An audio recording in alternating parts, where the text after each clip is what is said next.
$5 billion in her bank account. Well, Did you know that she was born into poverty to a teenage mother in rural Mississippi?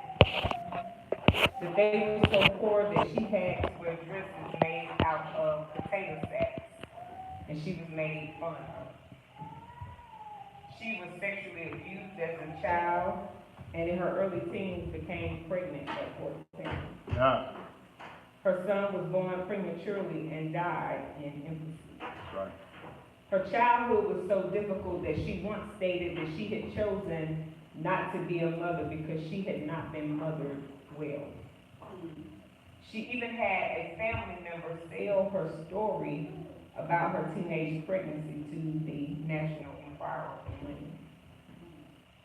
Even after making it on TV, she had to fight against sexism, racism, and the battle that most women fight every day, her weight. Her billions did not come overnight. She had to fight to get them, and I would guess she has to fight to keep them. Ralph Lauren was born in the Bronx, New York City to Jewish immigrants who were an artist and a house painter. He went to college. He dropped out after 2 years. He served in the Army and left to work as a sales clerk at Brooks Brothers before becoming a tie salesman at a company. He worked for a tie manufacturer where he convinced the president of the company to let him start his own line. That's right. Because of his interest in sports, he named his first full line of menswear Polo in 1968. He worked out of a single drawer from a showroom in the Empire State Building and made deliveries to stores himself. Today, he is worth over $7.2 billion. Sean Carter, Well, who most of you know as Jay-Z, was born in Brooklyn, New York, and was raised in Marcy House's housing project. At age 12, he shot his older brother for stealing his jewelry. He attended high school but never graduated. He sold crack and was shot 3 times. Currently, his net worth is estimated at $900 million. The life he has to live to get where he is was not easy, and the truth of the matter, he is an enigma. His story is not the norm. Most people born into the conditions that these 3 individuals were born into do not make it out of them, especially without an education. Oprah is the only one of the 3 with a college degree, well, and Jay-Z doesn't even have a high school diploma. that's right. Wow. This does not happen every day. Matter of fact, it doesn't happen on most days. And while I do not know their religion affiliation, I do not know if they believe in any type of God at all I can do is say that on the outside, it looks like they have made it. And even with the snippets that they have allowed people to have access to, we never know their full story. And while having millions and billions would solve a lot of my issues, I have no idea if these people really have peace. I don't know if they have joy. Wow. I don't even know if they can trust anybody. Well, Can they sleep at night without the aid of some substance? Yes, we all can look at them and say that they're blessed, but I don't know if that means that they're really blessed. Blessed is contentment or supremely favored by God. Hallelujah. And if I have the supreme favor of God, money is the least of my worries because He's going to take care of me. yeah. So I don't know about Oprah, Ralph Lauren, or Jay-Z, but what I do know is that while I may not have millions, I do know that I am blessed coming in and going out. I am above and not beneath. I'm blessed in the city and I'm blessed in the field, and I'm grateful that I don't look like the bad decisions that I've been through. I don't look like the clubs. I don't look like the bad relationships. I don't look like the bad financial decisions and the other mess that I could have looked like. But God took me out of the murk and the miry clay. He didn't just save me from the pit of hell. He didn't just save me from the enemy, but he saved me from myself. And I can't help but give him praise. There's a song called My Worship. It's for real. And the words say, you don't know my story, all the pain that I've been through. You can't feel my pain, what I had to go through to get here. You'll never understand my praise, and don't try to figure it out, because my worship is for real. But my favorite line in the song says that I've been through too much not to worship him. I've come through entirely too much not to give God praise.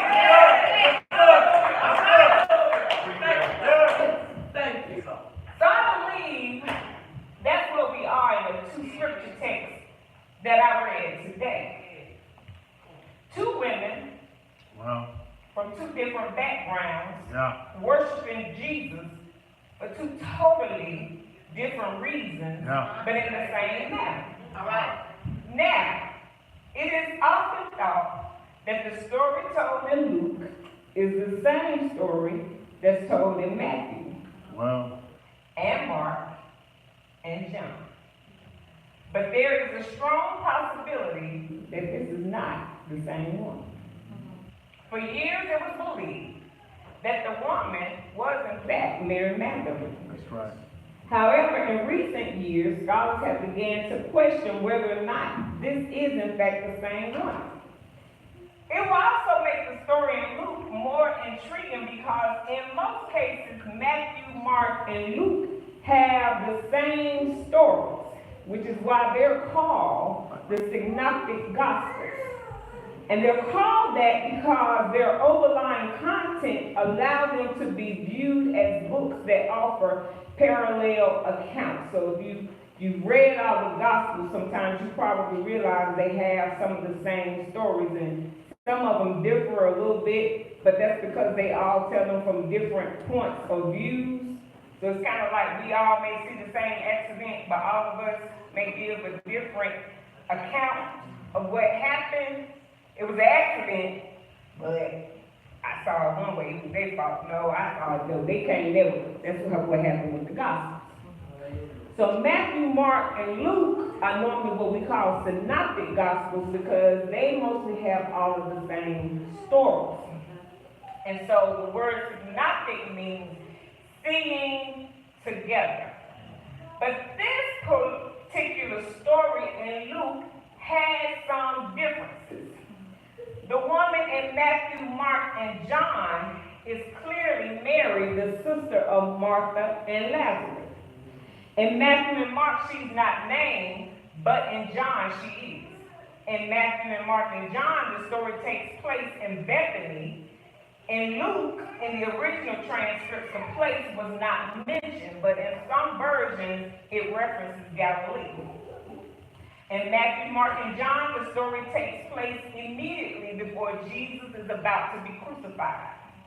In Luke, he's still in the middle of his ministry. The woman in Luke is never named. She is always referred to as the simple woman. Could they be the same person? Perhaps. Perhaps not.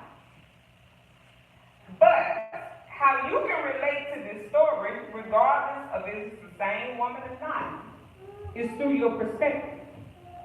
Because the woman Mary of Bethany in Matthew is who you are now, and you have a relationship with Jesus.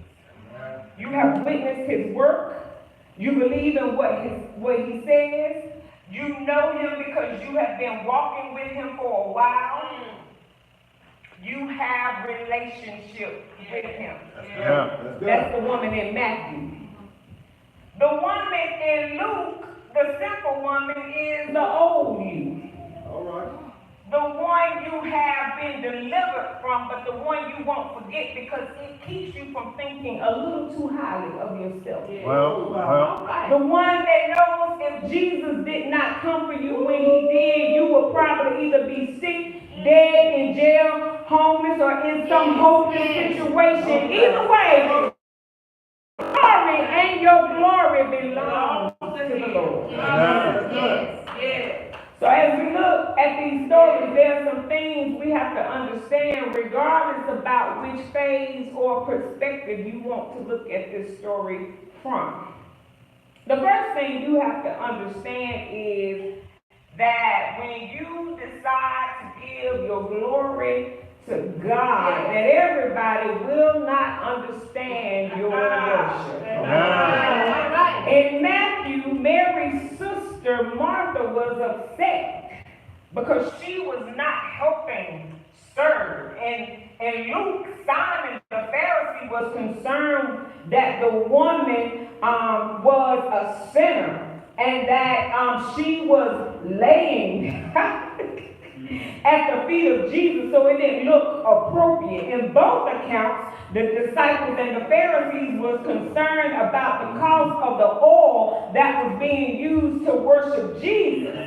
One thing we all have to understand is that carnal-minded people have a hard time understanding spiritual-minded things. Thank you. Carnal-minded people have a hard time understanding spiritual things. You want to know what carnality looks like? Let me give you a few examples. Carnality looks like a secret sense of pride, an exhausted feeling in view of your success or your position, because of your good training and appearance, because of your natural gifts and abilities and important independent spirit, stiffness and preciseness. Okay, that's not you. Love of human praise, a secret fondness to be noticed, love of supremacy, drawing attention to self in conversation, of swelling out of self when you have had a free time speaking or praying. Okay. Self-will, a stubborn, unteachable spirit, an arguing, talkative spirit, harsh, sarcastic expressions, an unyielding, headstrong attitude, a driving, commanding spirit, a disposition that loves to be coaxed or humored. Okay? A jealous disposition, a secret spirit of envy shut up in your heart and unpleasant sensation in view of the great prosperity and success of others, a disposition to speak of faults and failings rather than the gifts and virtues of those more talented and appreciated than yourself. That's good. Okay, lustful stirrings, unholy action, a carnal yearning, undue affection, and familiarity towards those of the opposite sex, success. Wandering eyes, something in you that could not be trusted, insufficient opportunity presented itself. Formality and deadness, lack of concern for lost souls, dryness and indifference, lack of power with God, selfishness, love of ease, and love of money. And if I didn't call yours, there were some more. I just didn't have time to put them all in. The disciples and Pharisees acted as if they were concerned about the price of the oil because they said it could be used to be given to the poor. They weren't thinking about the poor. As a matter of fact, if you read the account in John, you will see it was Judas who actually spoke up. And he had been taking the money out of the treasury, so he wanted to keep the money to himself, so he hid behind the concern for ministry, but his true concern was himself. And when people are out for selfish gain and control, what they will tell you is that it don't take all of that. Essentially, what they were saying was that the amount of money that the oil was worth should not have been, in their mind, wasted on Jesus' hair and feet. But that was because they were looking at this thing in carnality. They was looking at this thing with their fleshly eye. They couldn't look at it in the spirit, but how dare you tell me what it takes from me? How dare you tell me what it takes for me to give God praise? Because you were not there when he saved my soul. You weren't there when he made me whole. You weren't there when he pulled me out of the gutter. You weren't there. Word. You weren't there the night he found me. You weren't there when he wrapped his loving arms around me. You don't know the cost of the oil that's in my alabaster box. They put a price on the oil, but you can't put a price on worship. You can't put a price on the anointing, and you don't know what it cost me to get here. People will tell you it don't take all of that. Well, maybe it don't take all of that for you. But I know what he's done for me.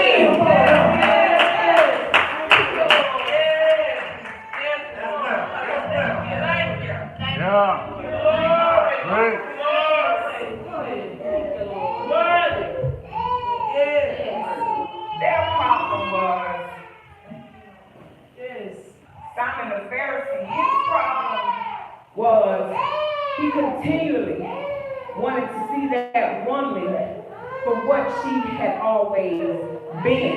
And when people are carnal, they're going to always see you for what you have been. Not for who you are and what God can do in you. They will always see you for what you have been. And that's the time when you really have to press into God and ask him to help you block out naysayers, block out people who always want to bring up what you used to be. And you gotta think about, push those things behind you, forget those things that are behind you, and you got to press towards the mark of the high calling, which is in Christ Jesus.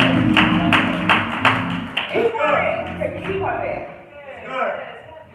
and tell Jesus that it was inappropriate. It didn't look right. For this woman to put her hair down and to be washing his feet. Do you not know how much that oil costs? You know how much that costs? We could have gave him to him about 4 people. And in Matthew, Jesus said, you will always have the poor with you. But you won't always have me.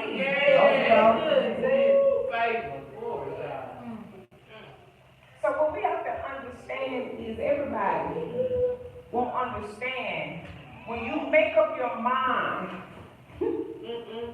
When you make up your mind that you are going to worship God in spirit and in truth, and that you're going to forget those things that are behind you. So everybody won't understand. The other thing is this, and I'm not going to be before you long today. But the other thing you need to know about worship. True worship will change the atmosphere for God to do some of his greatest work. In his book, The Purpose and Power of Praise and Worship, the late Dr. Miles Monroe says, the purpose of praise and worship is to get God into your environment. All right. The power of praise and worship is the presence of God at work in your life. Yeah. When God comes, things change. Yeah. This is not to say that God changes, for he was God long before God, and he'll be God long after he leaves here. Yeah. He was God before anything was created, and he'll be God after everything has passed away. God is God even without us. Therefore, telling God that he is great, beautiful, and all-powerful does not make him change at all. in Matthew, we see where Mary's worship prepared Jesus for his greatest work. Yeah. He said that she prepared him for his burial. That's right. She prepared him for his purpose. The reason that he came into the world. He was born to die so that we might live. And the sacrifice of her worship prepared him for that. Pure worship can set the atmosphere for God to move like he's never moved before. Pure worship is when we move past praising God for the things he has done, but worshiping him for who he is. We talked about this last Sunday in Sunday school. We said that authentic worship is when we get past praising God just for his wealthiness, but learning to worship him for his worthiness, because he is God, because he is sovereign, because he's omnipotent, because he's omniscient, because he's omnipresent, because he is the great I am, just because he is God.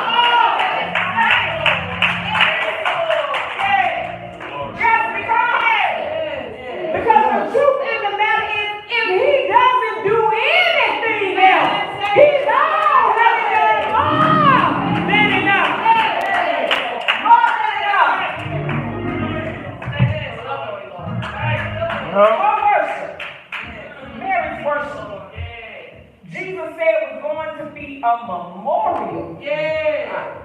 Basically what she did was set the standard of how we should worship Christ.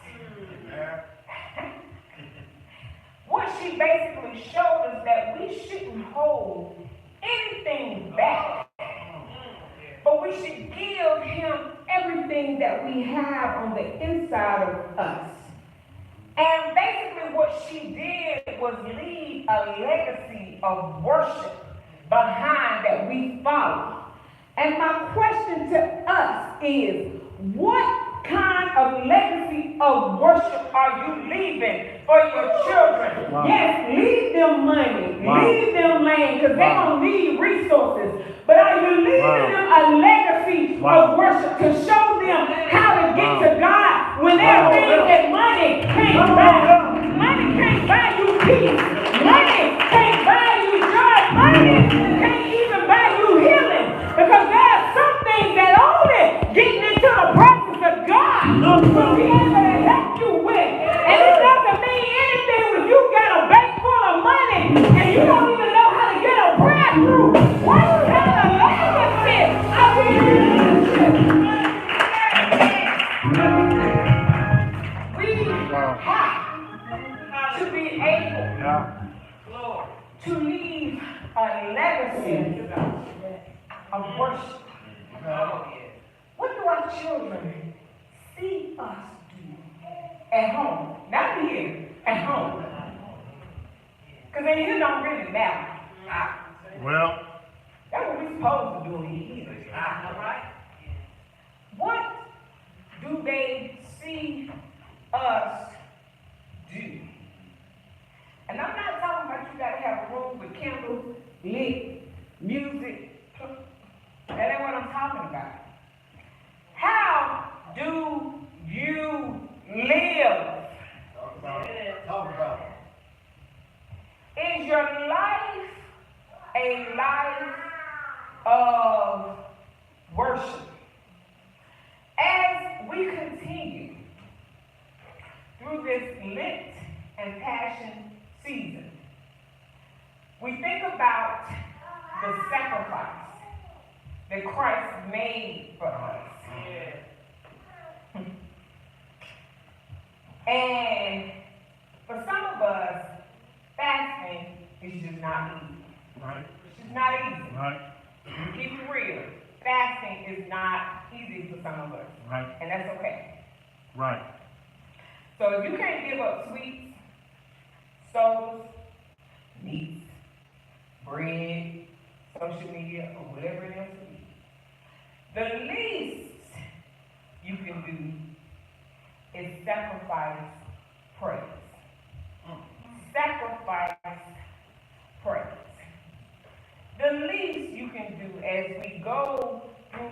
Passion season is to think about the sacrifice, because that's what it's about. As we go through this Passion season, we think about the sacrifice that Christ made for us. And if you can't give up anything, then the least we can do is say, thank you. Thank you. The least we can do is give praise. The woman in Luke was worshiping Jesus because her many sins had been forgiven. She knew who she was. She knew what she had done. But she knew who to come to lay it all on the altar because he could forgive her sins. Amen. He said she loved much because she had been forgiven much. Well, which ultimately meant that she worshiped much because she had been forgiven of so much. Now, if our worship is predicated on how much we have been forgiven, then none of us should stop worshiping God. Because we fall short of His glory every day. And this woman had found out because when she walked in that house, everybody knew who she was. Everybody knew. She was called the sinful woman. Amen. What the Lord do? Full of sin. Not just a woman. Her sins were many. Not just one, not just two. She was a sinful woman. Didn't even mention her name. But she knew where to go to get her sins forgiven, and she worshiped him.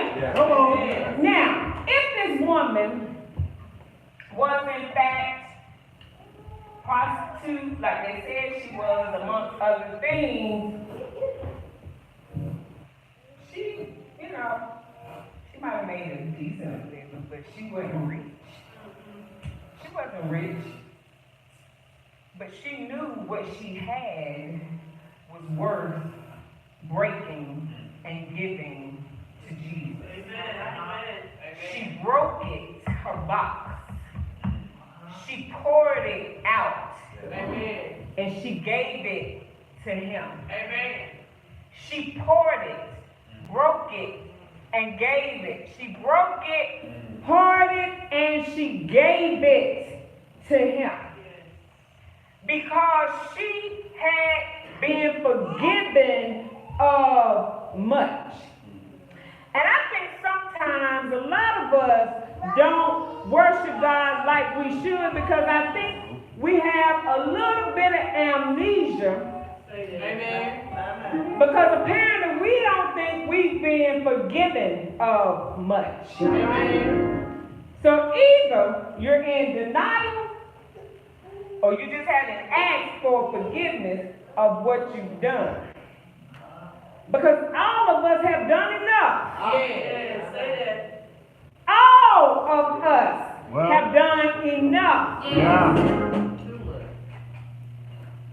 to give God praise every single second of our lives. Amen. To know that He has been gracious, compassionate, and kind. Because if it had not been for the Lord who was on our side,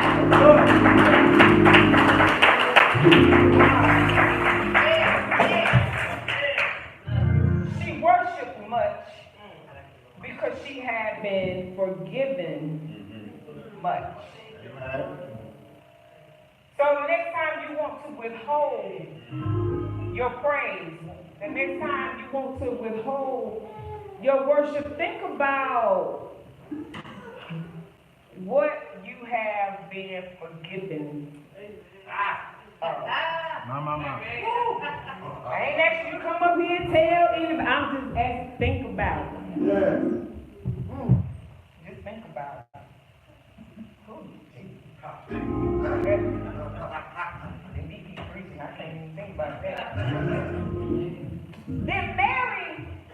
Bethany was worshiping because Jesus had just raised her brother Lazarus from the dead.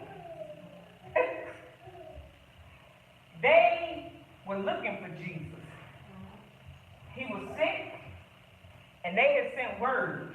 Now they knew Jesus, they knew what he could do, so they had sent word from him. So they knew he would show up. Amen. Surely he gonna show up for us. All right. Amen. If he don't show up for nobody else, I know. Amen. I know the pastor coming to our house. He don't come to nobody else's house. He coming to our house. Because we have a relationship.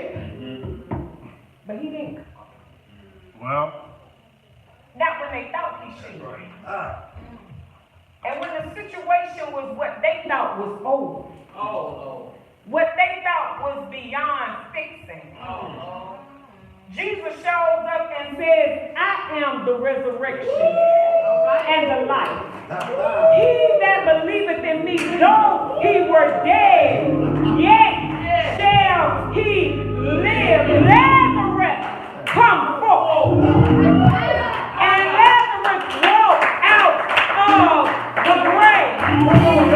And he said, loose this man and set him free. So what Mary kept thinking about was my brother was dead. And not only dead, but he was stinking. Rigor mortis had already set in. He should have not been able to get up. But because of the words of Jesus, and all he had to do was say, Lazarus, get up. And he got up. Mary was sitting there and she was like, Martha, you can keep cleaning if you want to. You can keep serving if you want to. But I'm having a flashback of what he's done. And I can't clean this table. I can't serve no food. But I got to bring out the best oil. I got to bring out the most costly thing I've got. And I've got to lay it at the feet of the man who raised my brother from the dead. And so I don't care if you're giving God praise because he's forgiven you much, or you're giving him praise because you had a dead situation and he spoke to it.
Sometimes you want to forget, and I know.